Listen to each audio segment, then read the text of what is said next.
প্রতিটা আলেম, প্রতিটা ব্যক্তি যখনই খুতবা দিতে শুরু করে এই হাদিসটাকে তারা বর্ণনা করেন এবং তরজমা করেন।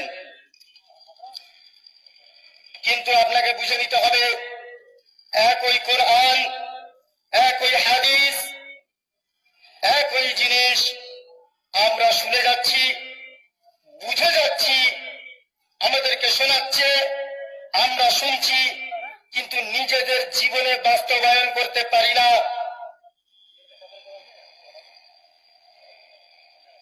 হাদিস, ইন্না আসদাকাল হাদিসি কিতাবুল্লাহ ওয়া আহসানাল হাদি হাদি মুহাম্মাদিন সাল্লাল্লাহু আলাইহি ওয়াসাল্লাম ওয়া শাররুল উমুরি মুহদাসাতুহা ওয়া কুল্লু মুহদাসাতিন বিদআহ ওয়া কুল্লু বিদআতিন দালালাহ ওয়া কুল্লু দালালাতিন ফিন্নার।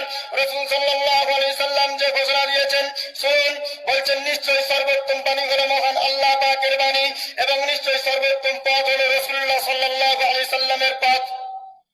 এবং দিনের মধ্যে জানাবো আবিষ্কৃত হবে এবং দিনের মধ্যে জানাবো আবির্ভাব হবে, সেগুলোই সমস্ত বিদআত এবং সমস্ত বিদআত হলো গুমরাহি এবং সমস্ত গুমরাহি হলো জাহান্নাম, মানে তাদের পরিণাম হলো জাহান্নাম। বড় দুঃখের বিষয়, এখানে আমি কয়েক মাস সময় কাটাচ্ছি, কিন্তু বলতে লজ্জা লাগে, বড় বড় আগলে হাদিস, বাপদাদা গেলে আগলে হাদিস, বাপদাদা গেলে সালাফি, কিন্তু দেখা যায় কলেজে বাচ্চাটা আছে, তার মাথায় এখনো নজর টিকা লাগানো আছে, তার মাথায় এখনো নজর টিকা লাগানো আছে। আমরা মুখে উচ্চারিত করি যে জিনিস, কলবে কেন গেঁথে রাখতে পারি না? কলবে গেঁথে রাখি যে জিনিস, কেন তা আমাদের দ্বারাই কার্যক্রমে আনতে পারি না? এটাই হচ্ছে আমাদের সব থেকে বড় দুর্বলতা।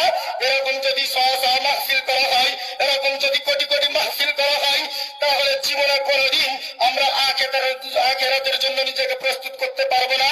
কারণ এই মাহফিল কোনোদিন কোন মানুষের জীবনকে পরিবর্তন করতে পারবে না। যদি পরিবর্তন করতেই হয়, তাহলে একটু নিজের বিবেককে, নিজের বুদ্ধিকে, নিজের ইমান আমলের দিকে ফিরিয়ে আনার নিজেকে চেষ্টা করতে হবে। কোন বক্তার ক্ষমতা নেই, কোন বক্তার ক্ষমতা নেই যে তার বুলি দ্বারা আপনাকে পরিবর্তন করাবে।